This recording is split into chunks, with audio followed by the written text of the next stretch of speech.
Listen up, everybody. This will only take a second. I just want to tell you all about the cool app that I use to record both of my podcasts called Spotify for Podcasters. You too can download it, start your own podcast, maybe make video podcasts. Or if you want to make a little coin, baby, with your podcast, you can do so using Spotify for Podcasters. So download the app today. What is going on, everybody? We have our own playlist on Spotify that we have put together of just a handful of several different songs that we like to listen to throughout the day that just kind of help us get through the day. So go check out the playlist, see what you think. Let us know some songs that you would like to hear on the playlist, and we'll see if we can get them in there. But we're going to be changing the playlist up throughout time, so it's not always going to be the same songs. But come check it out. Tin Roof playlist over on Spotify. Real quick before we get into today's episode, Eric Kaiju is doing fantastic. Its numbers have more than doubled since the interview with Ed. It is now at $2,600, so you're more than guaranteed for sure to get the game Eric Kaiju. Yeah, that's kind of all the updates I have. Editing this podcast episode ended up kind of becoming way more crazy than what it normally does. But, and it's kind of funny because it's usually super simple, but I guess from multitasking or my phone not agreeing with me or with something, I ended up having to go back and edit it a second time. So that's why it's getting released a little bit later than normal. But hopefully you guys still enjoy it and y'all have a good Monday.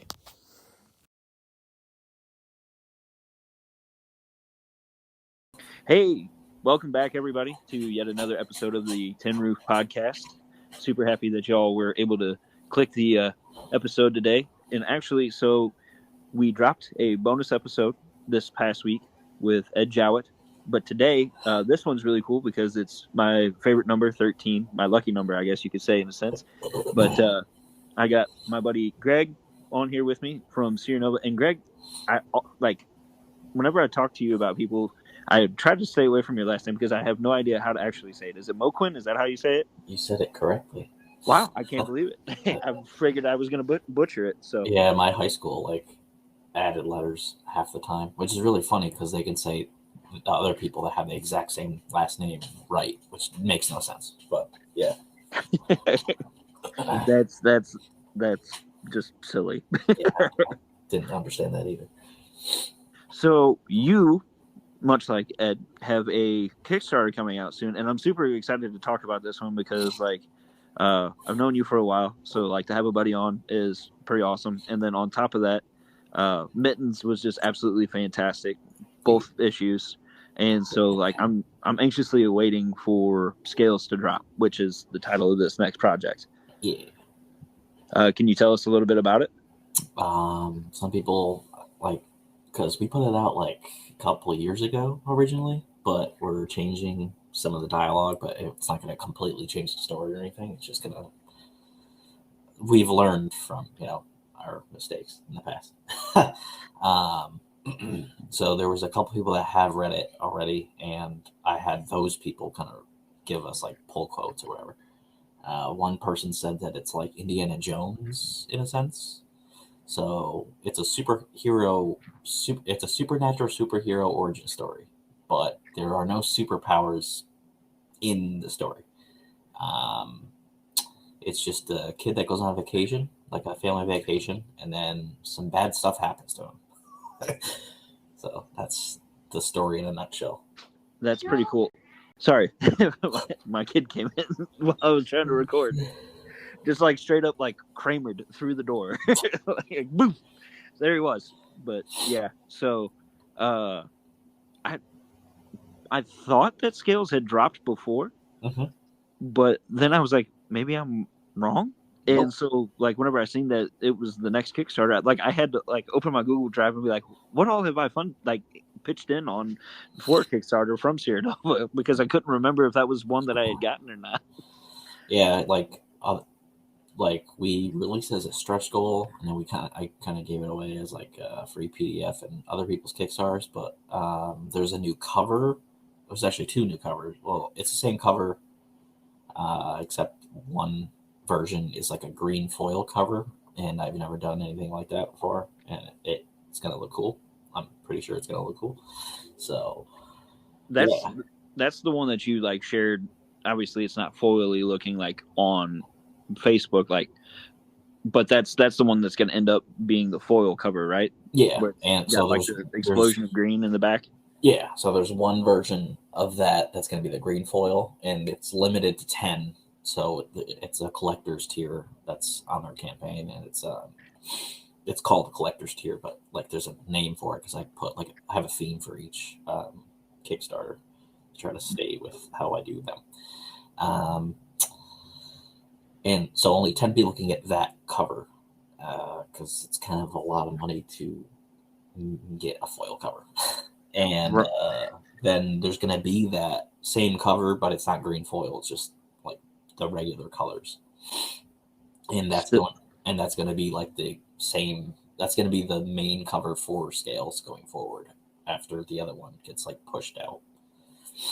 Dude, that's really cool. Yeah. So like so today is the day that this Kickstarter starts. So hurry up. If you listen to this early enough in the day, you might be able to get you one of those of the 1 of 10 foil covers. I was trying to break it down slowly, so I didn't say 10 foil like it was made out of 10 foil. 10 foil on the tin roof. Yeah, 10 foil on the tin roof. That's how you got the tin roof to begin with, right? So okay, no superpowers, but it's paranormal, right? So yeah, does he like draw on like an ethereal superpower? Is that how it works? So he's kind of like our Iron Fist in a way. We kind of got some inspiration for like backstory from Luke Anderson, who was part of our platform. He was our artist on the remaster version of Seer Chronicles. He had this whole like story that was going to somehow connect to the Seer Chronicles, and then that fell through because him and his friend like just backed out of doing it. So, but I was like, can I still use some of the backstory because it's really cool? And he's like, yeah. So there's it goes like really far back. There's like these dragons, and one of them is called Gaia, and there's a emblem that is on the robe of the old guy who becomes Eric's mentor later on, and that emblem is Gaia, but they kind of get power from Gaia in a way. Like it's more explained like later on in the series, right? But and obviously we don't want to drop too much here, but at the same time, try to say what we can. So main character's name is Eric then? Yeah, Eric Drakeson. Eric Drakeson. And how old is Eric Drakeson? I completely forgot his age. I think he's 14. I think he's like 13 or 14, or maybe 12. It's around there in the first issue, and then in the second issue we jump ahead quite a bit because it's already written. And he's like 30 something. Yeah, I think he's like 32. So he's probably 12 then. Yeah, he's like 32 or 33 in issue 2. So, yeah. Wow. So we're going to be fast forwarding almost 20 years. That'll be cool. Yeah. Now you guys over at Seer Nova are super, super good about like planning your schedule out for like a couple years in advance. So do you have Scales 2 on like the list already then? Yep. Yeah. So I one of the reasons why we're doing Scales before Ink 3 is I'm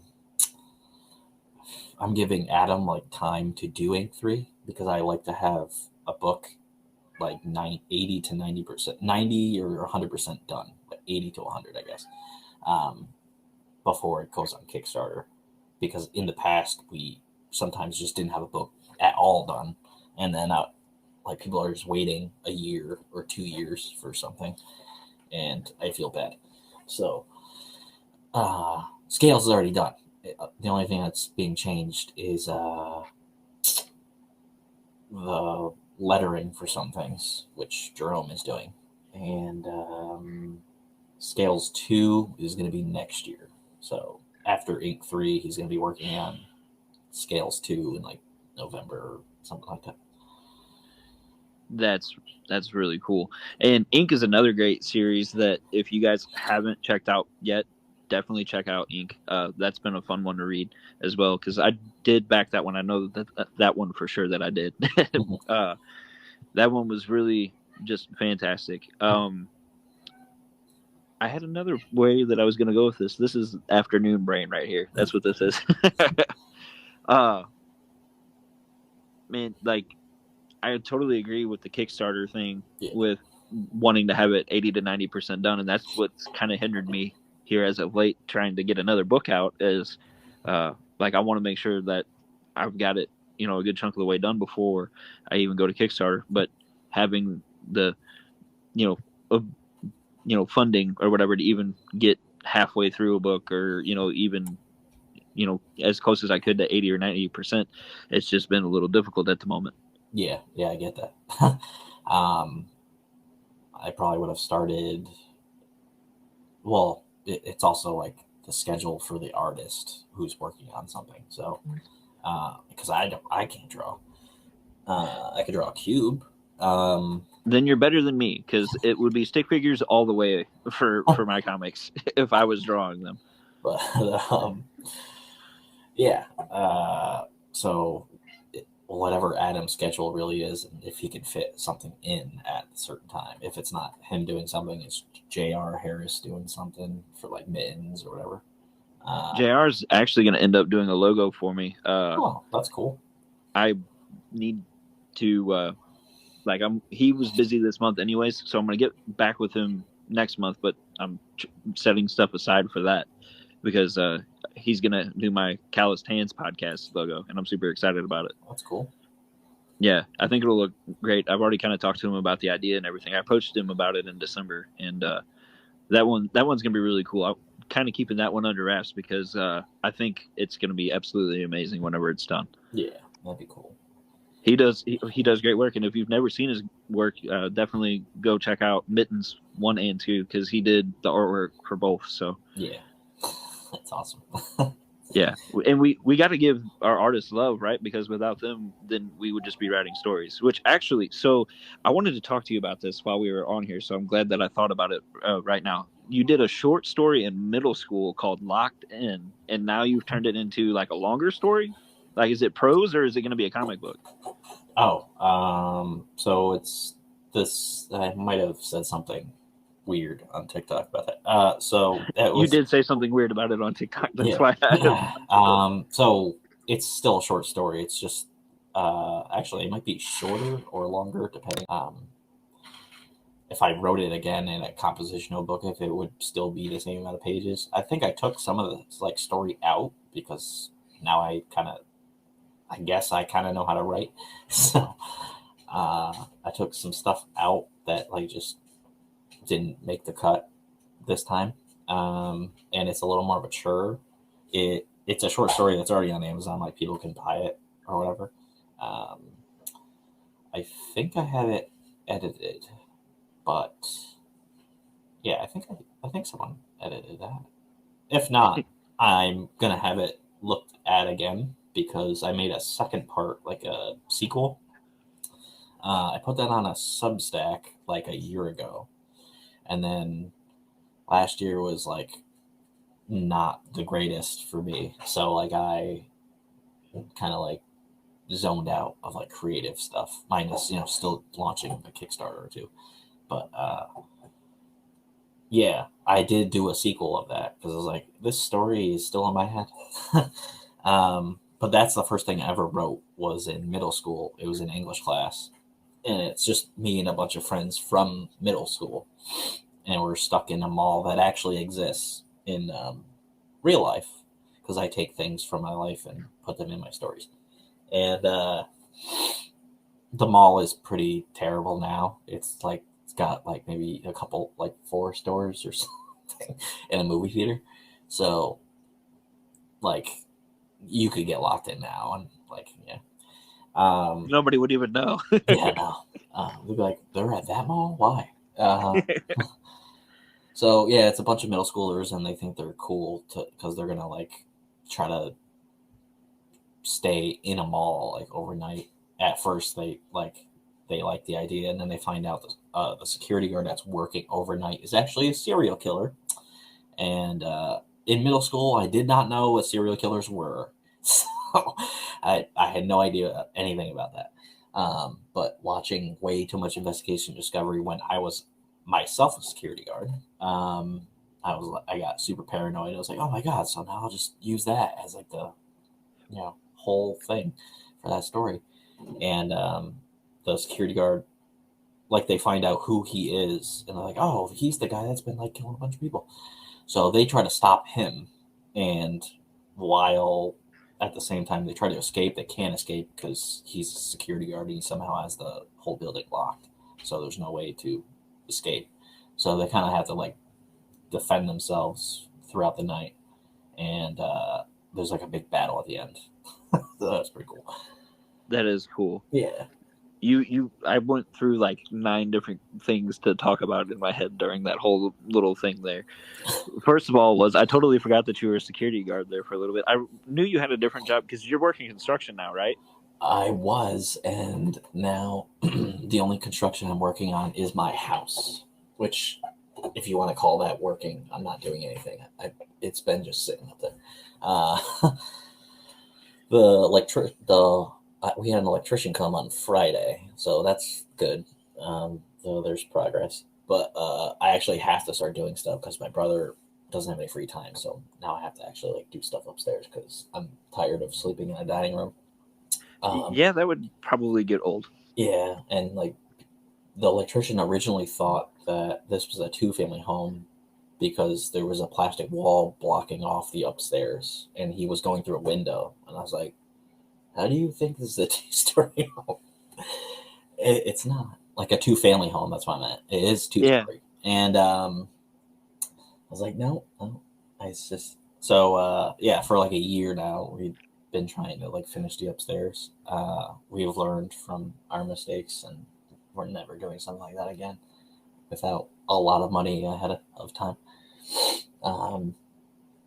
But yeah. So I don't work construction. I now work for UniFirst, which I just deliver uniforms and mats and stuff to business. Yeah, they're a lot like Cintas. Yeah, it's the same thing. Cintas is more prominent out here, but we do have some UniFirst out here too. Yeah. It's you just deliver things and drive a box truck around. It's okay. So yeah, that's what I do now. And another thing, like talking about like being, I wanted to use like the exact same words you did, but I can't remember what they were exactly. But like having that drain on creativity where it's almost like a block or whatever. Like I can relate because it's difficult sometimes where like I'm in the trash truck and I'm like, oh, I've got this great idea for something, and then I get home and I'm like, I really don't feel like putting my finger to the keyboard right now. Yeah, like if I think it's a good enough idea, I like write something in my notes app on my phone. I haven't really had any ideas lately, because I can only do so many stories, and I wrote all of the stories that I like have planned so far down in a giant like Google sheet.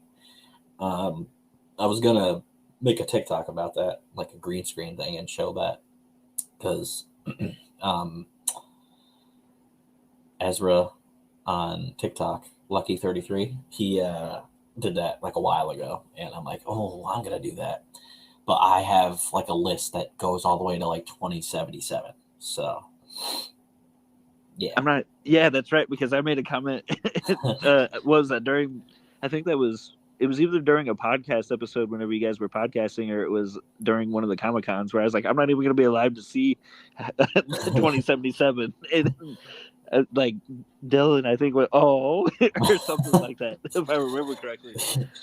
Yeah, I'm hoping we get more money from like Kickstarter or whatever, and then then I can just speed up the process, because obviously it would be like 70 something by that time or whatever, or math. So yeah, 2077. Let's see. I'll be. Let's see. Well, other than long gone, I will be 102.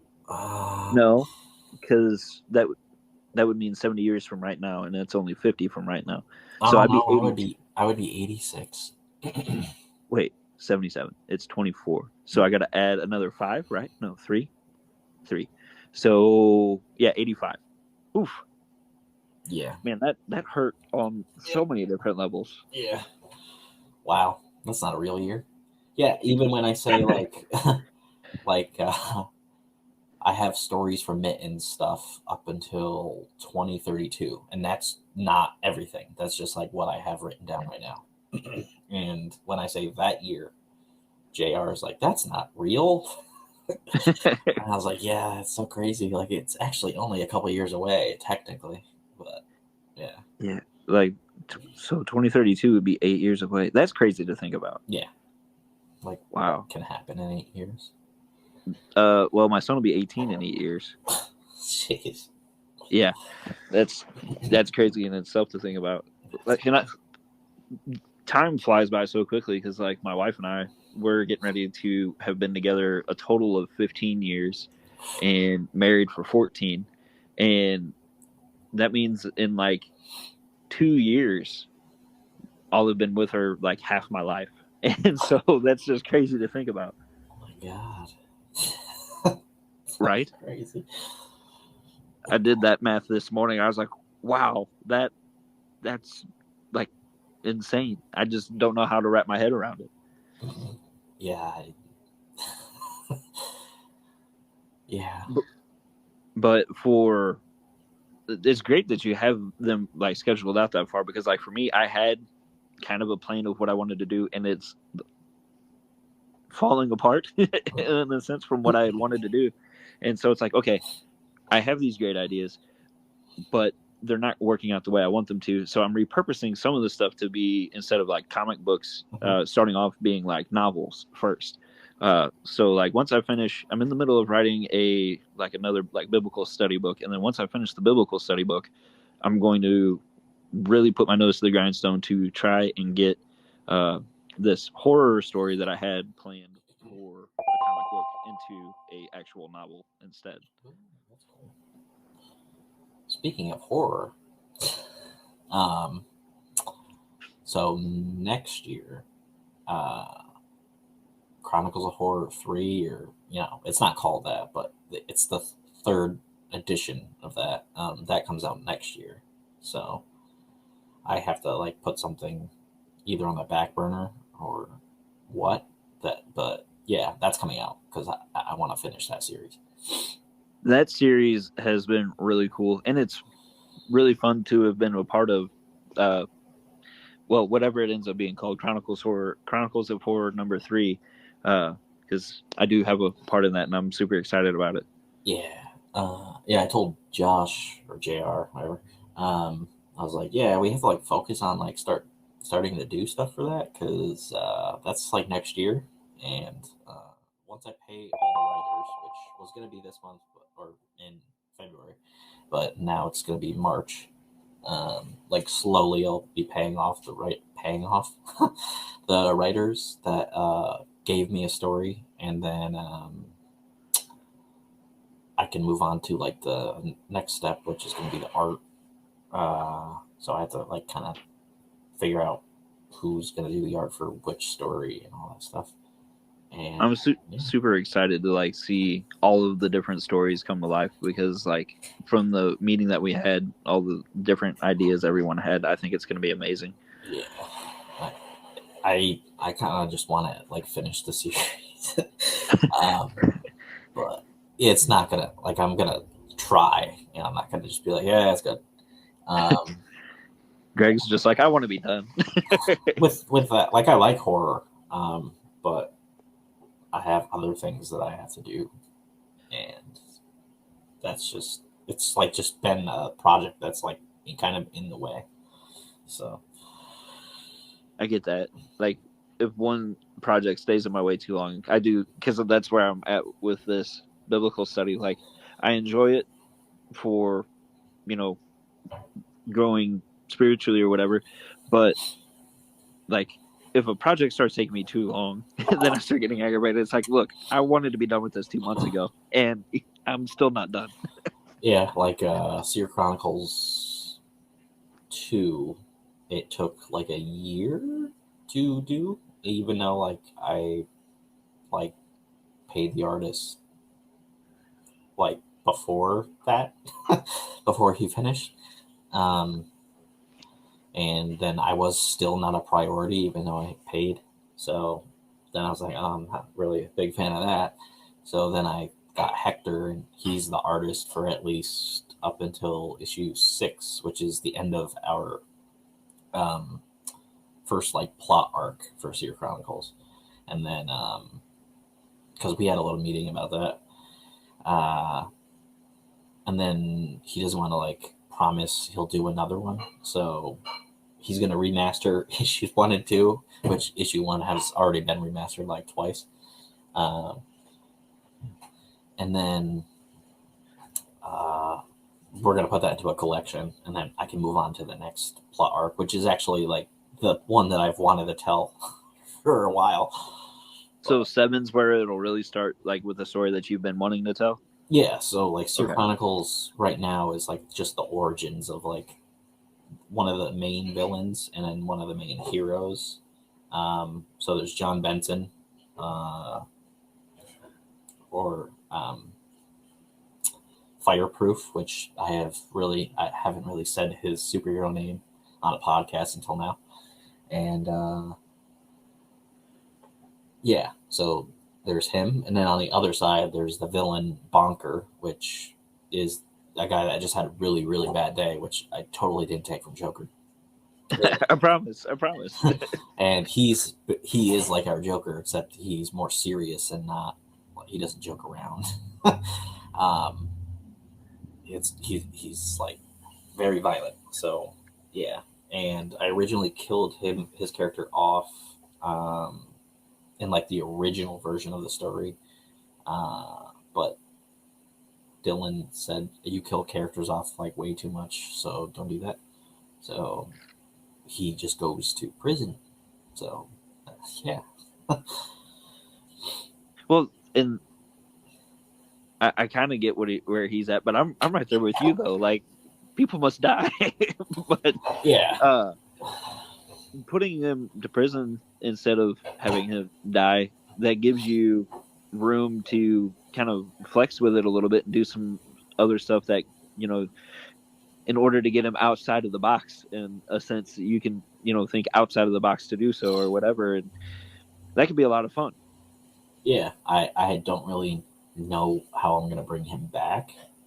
Even though it's really funny because I have things planned until 2077, but like he's not really in the picture. Like there's the world, our Earth. It's not Earth. It's like a different name for the planet, Venetia. It kind of like goes into like an apocalyptic kind of situation, and it's not zombies because I hate zombies. It's like just something bad really happens, and he could still be alive, but I don't know like how he would interact with a Caleb. apocalyptic world. So yeah. Well, and that's the cool thing about character creation, isn't it? Where, like, okay, here's this idea that I have. Well, I've got this guy over here. How would he react to this? Yeah, Yeah. yeah, like Well, he would probably do this or that. yeah,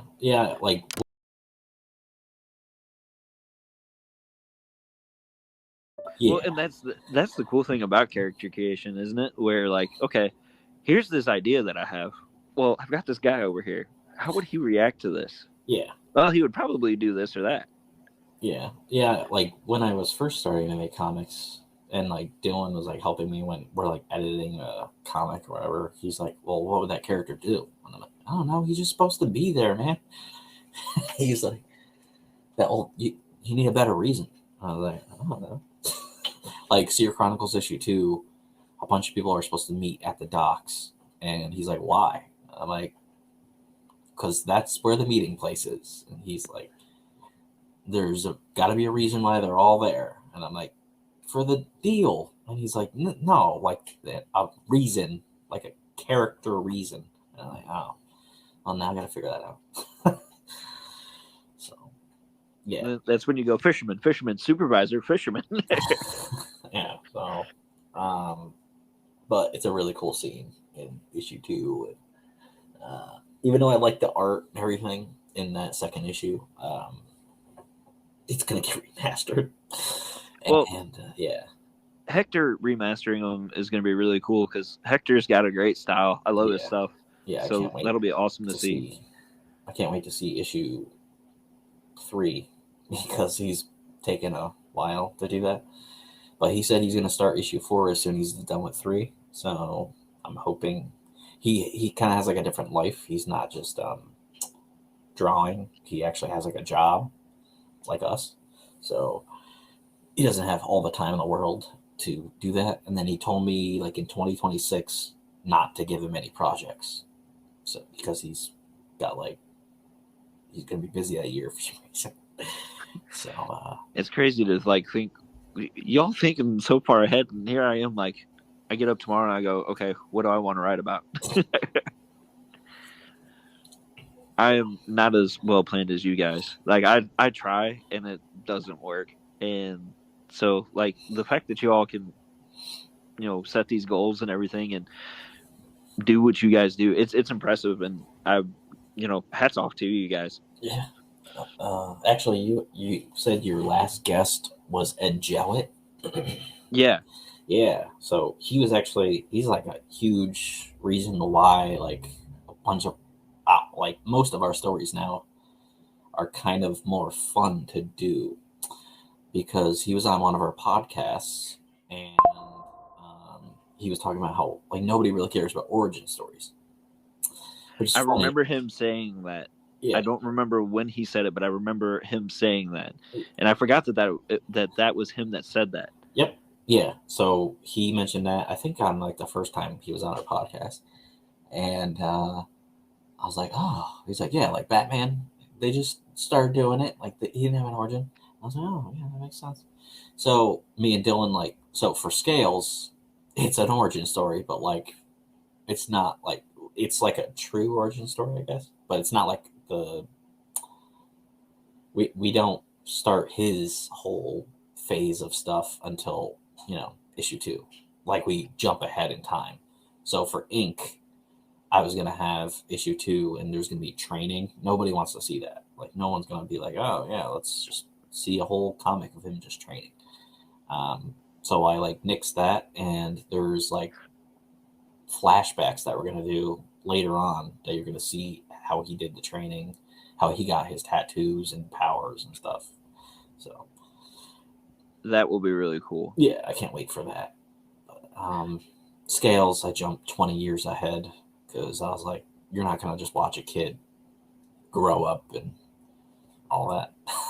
And that's really cool because like they'll get to issue 2 and they'll be like, whoa, he's way older now. Yeah. And then the curiosity of, well, what happened? He alluded to fighting this dude in a structure fire 12 years ago or whatever, and we want to see how that happened. Well, then there you go, you have different things that you can allude to and kind of like flashback and all kinds of cool things. Yeah, that's awesome. Yeah, we're not following that with Seer Chronicles because like the first 6 issues are already like we're on the 3rd issue, and I couldn't like tell Hector to completely stop what he was doing so I can like just completely stop it. So that's still origin. Like I can't change that. Right. We're already like wheels are in motion. Yeah, we're like middle of the plot arc. Like there's no going back for that. Yeah. But It helps. it's still really cool, and I'm sure like these next. Okay, so I got to get my counting right. I guess if you're working on 3, I guess you could say the next 4 because that would be 3, 4, 5, 6. You know, they'll be cool, but like you said, like that's 7. That's where it's gonna really be fun, and I'm excited to for whenever you guys finally do get to that. And the fact that Hector's already working on 3 and gonna be working on 4, like it's just awesome. Yeah, I am excited. As you should be. Like Yeah. that's some really cool stuff. One thing though, like while we're sitting here talking about it, we've talked about a ton of the stuff that you guys have out there, but you guys also have a website where not only can people read your stuff, but people can read other people's stuff. Why don't you tell everybody about that? Yeah, we have the Seer Comics platform.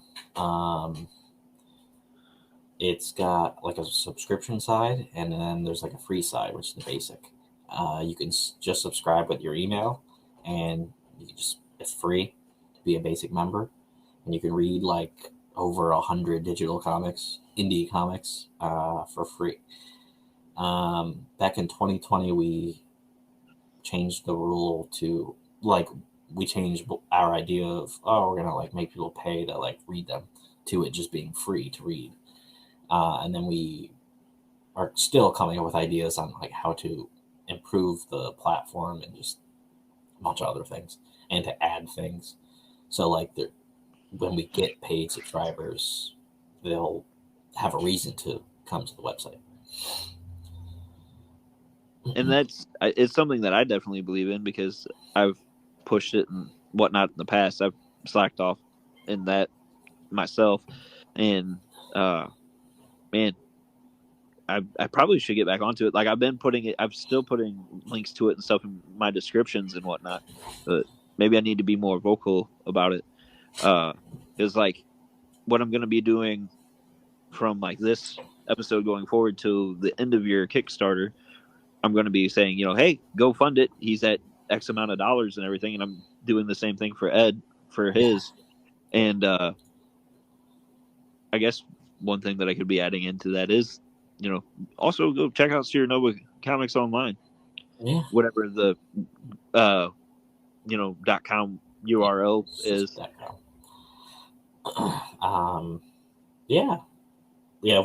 I haven't really like focused that much on the website.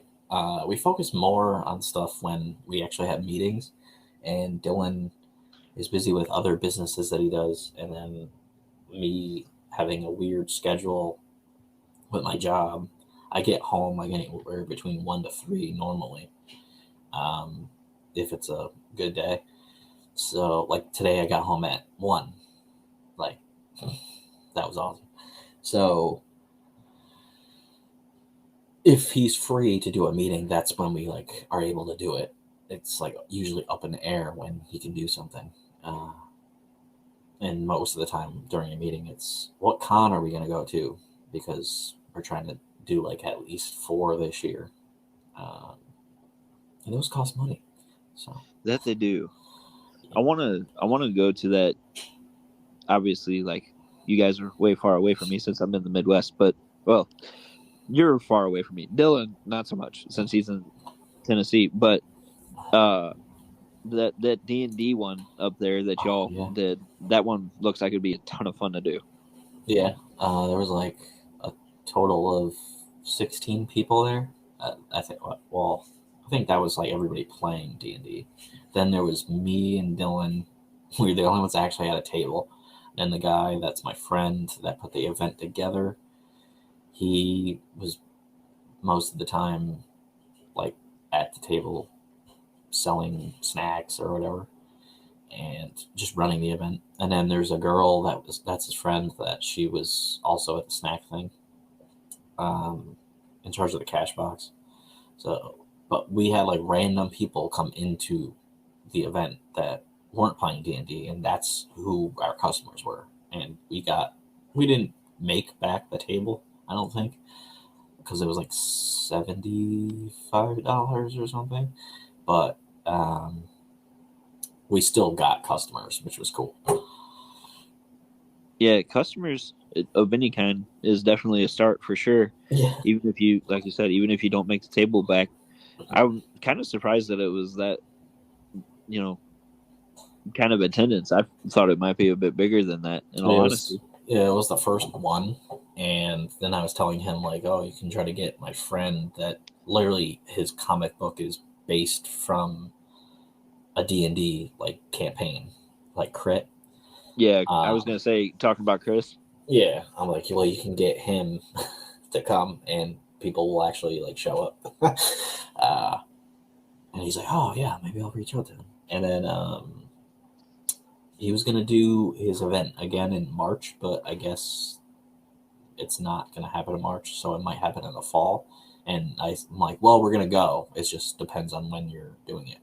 So, uh, I'm Do you hoping he's doing it again this year. hopefully? Do Yeah. you have a set of cons that you are doing though? Well, we want to do. He thinks like we're gonna get into there. New York Comic Con he wants to do. I said we're not going to be able to get into that this year. There's He's like, well, at some point. I was like, yeah, at some point, but not this year. that one would be insane. Yeah. Just like the traffic is just gonna be unfathomable. Yeah. There's one that my girlfriend found. It's called.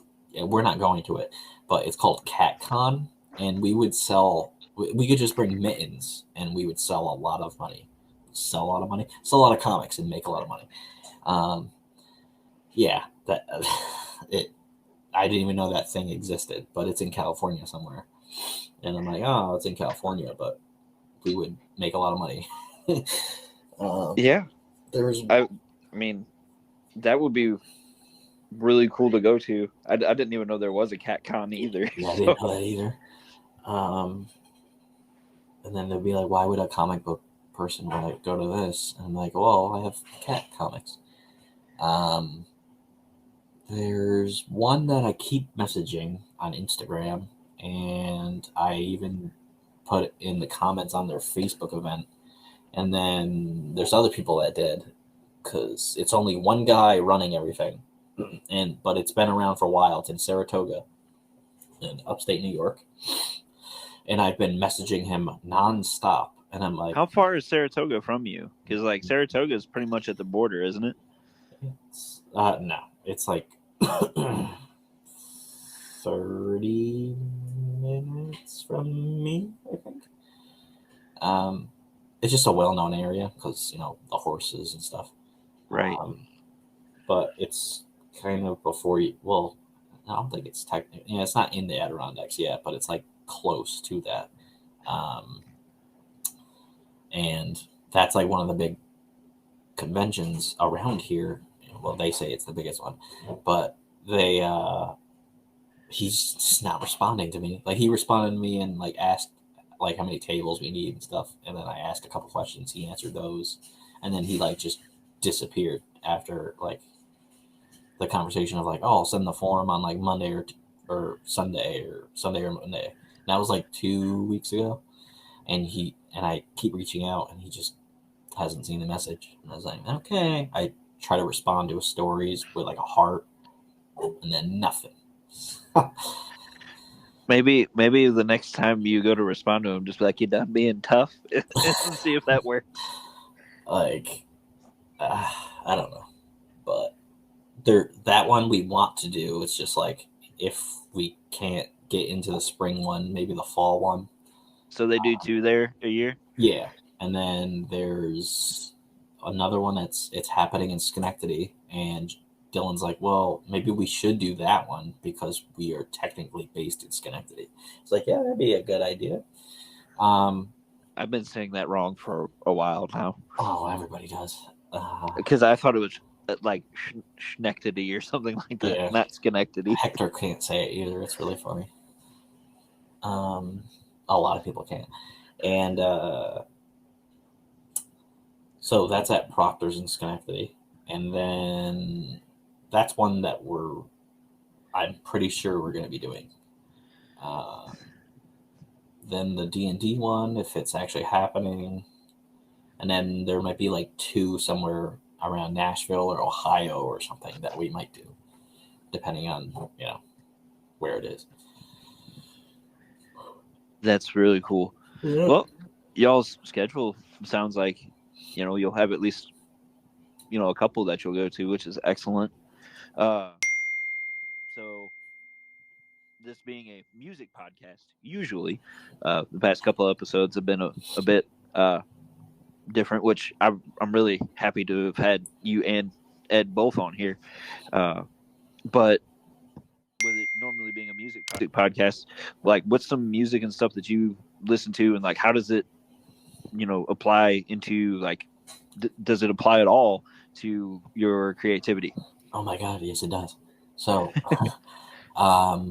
it's really funny because like people ask this question a lot, like on Facebook. I see it, and then if I am not tired enough, I answer. So there are people that when they're writing, they can't listen to music because like it'll distract them. Most of the time it doesn't distract me, and sometimes it does, and then I start writing the lyrics of the song in the story, and I was like, oh whoops, like I can't do that. But the music I listen to, if I want to choose what kind of music it is, then I'm kind of choosing like the scene. So if I'm listening to like a Day to Remember or like Dance Gavin Dance, if there's a certain song, there's probably going to be a fight scene in a comic. So if I'm getting pumped up, then it's probably going to be a fight scene or something like that. If it's like a depressing kind of song, then it's something depressing is happening. So yeah. That's really cool. I've yet to write down the lyrics unintentionally. I actually, so there was a local band back in the day, like whenever I first like started trying to write comics and wanting to like do that, where there was a band from the area known as Tear Out the Heart, and their first album was called Violence, and it was like super cool, and I wanted to do a comic book, like a graphic novel based off of the songs from that album. Oh. And so I started like out with this idea of it being kind of like almost like a grimoire type deal. It was going to be dark and spooky, and there was going to be werewolves and all different kinds of things. And I started like picking out like what lyrics I wanted to have in the comic and different things, because with it being based off of the album, I wanted to make sure that I included the lyrics. And so what I was going to do is like finish the album, like finish it, and then show the band like what I had and be like, look, I'm a comic book writer. I know you've got an anniversary coming up for the album. Why don't we, team up and do this, and we'll find a local St. Louis artist. But the band broke up before I got done. I've heard that band before. Like I heard of the band, and I might have listened to a song, but I don't know. Now I have to like look on Spotify. But yeah. One of the plans that we have is taking musicians and making comics like for them, because Dylan, one of his other businesses is Upstate Sound, and he has a rapper / industrial rap, whatever it is. It's the only thing I can kind of stand that's rap. I don't like rap, but like his lyrics are funny because he mentioned something about Casey Anthony, and it's the funniest thing ever. So I was like, oh my God, because he has like a cyberpunk vibe for a bunch of different songs. I was like, oh my God, we can like make him as like a rapper on like some planet that Mittens visits. So like that would be cool. Yeah, like something like that. And he's like, oh, that'd be cool. I have to ask him. And then yeah. So we're gonna do comics for like musicians at some point.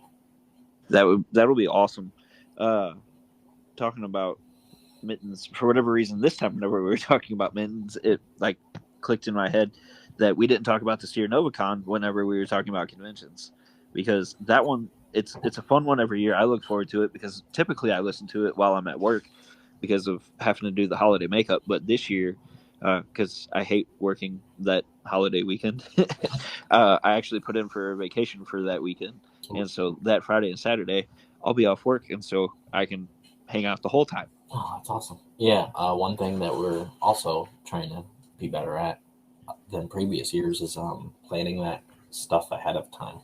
So basically, I have the comics all planned out. So we can focus on like the virtual con, and he wants to try to do a bunch of stuff that we haven't done in the previous years. Every year we try to do something new, and he keeps wanting to like try to add cosplay somehow, and I have no idea how you could add that to a virtual one. So he thinks there's a way to do it. So we're going to try to do that, and I would like to have a better experience on people selling their stuff, because it's mostly just people talking. And then I would also like to have more people be hosts, so I don't have to be on the screen the entire time. The only time I wasn't was a panel that Dylan was on basically by himself, and I don't think any viewers were even on. I think I was. Oh, okay. For like right after you left. Yeah. And it was during my drive home from work, and so like I ended up having to like lock the screen because of traffic and everything. I was like, I have to pay attention, and so I was on there for like just a little bit. And you were like, I'm gonna go, and I felt bad because I could tell like at least like through I think I was on through like the comics, the comic convention group or whatever, and I could tell I was the only one on there. I was like, man, I really hope there's somebody else on one of their other links to this. Yeah, like, because I could see I was the only one. Yeah, he told me like when I got back, because I went to my niece's birthday, because it was her first birthday. I'm gonna have to do that again. Like, it's gonna be a thing now every year.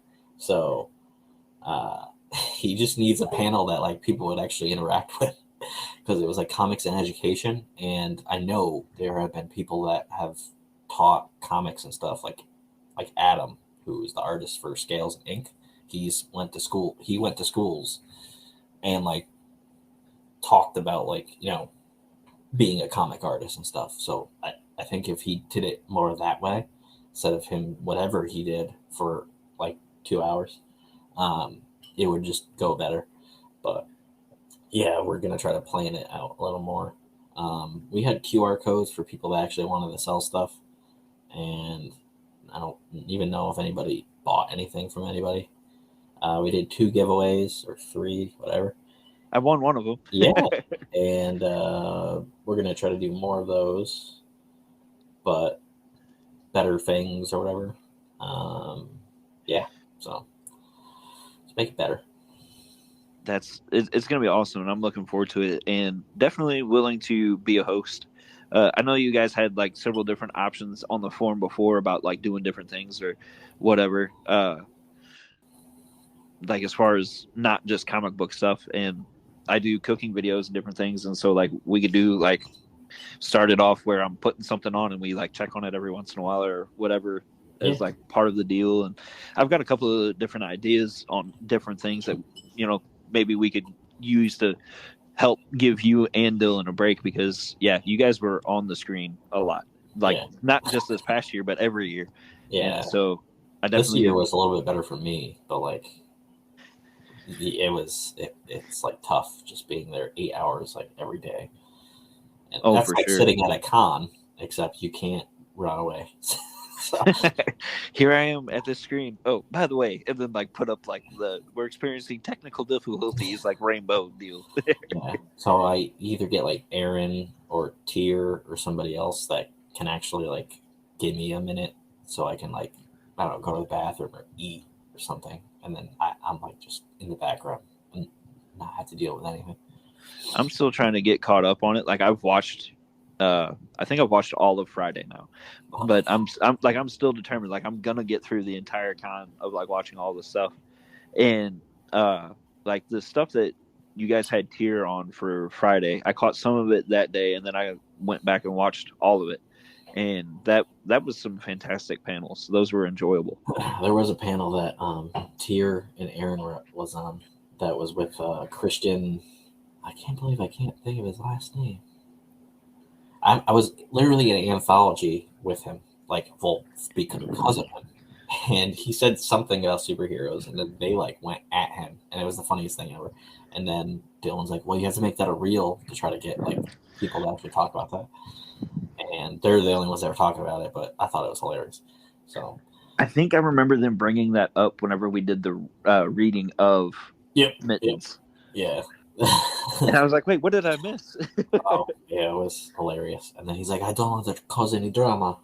And I was like, "Oh, it's fine. It's just you're saying that, and I literally create superheroes." So like Aaron and Tyr were both kind of like annoyed because they know that I make that stuff, and Right. he's like, "I'm like, do you know what comics he makes?" Like, The guy that invited you here. yeah, and he's been on our virtual con before. It's just like that time it was like, ooh, That's funny. yeah. Speaking of superheroes and whatnot, we are getting close to the time where Spotify likes to kick me off. So, did want to give you a final chance to kind of say anything you want to say about Scales, since that's what we're here for. Okay. If you like supernatural superhero origin stories, then you'll like Scales. It's got a mix of National Lampoon Vacation, but without National Lampoon jokes, or Chevy Chase or anything like that. It's a kid and his family going on vacation, and then a lot of bad things happen to him. Yeah, so that's on Kickstarter, so you can back it. Yeah. Dude, I love the summary of it's like National Lampoon's Vacation, but it's not. That's amazing. Yeah. Is there at least like a panel where he like walks to like the beach or something, does the head bob and be like, all right, that's it, and then like heads back? Oh no, they are on the beach though, so there's that. Oh, there you go. Yeah. So back Scales, bottom line, because it's gonna be good no matter what. Because the Seer Nova guys put out nothing but good comics. So there you go. And I mean that. Don't just because it is true. Man, thank you so much for being on here with me today. I definitely want you back in the future. Anytime you guys have a project you want to, promote, hit me up. I'll have you guys on here. And then, even if like we're getting close to the con to kind of pump people up, we can do something for that or whatever. Yeah, that'd be cool. Right. Yeah, I'm trying to do more podcasts. So. Well, you got a guest room at the Tin Roof if you ever want one. So, okay, thanks. Not a problem, man. Thank you so much for coming on. Have a good rest of your week, man. And we'll talk to you later. You too. Bye.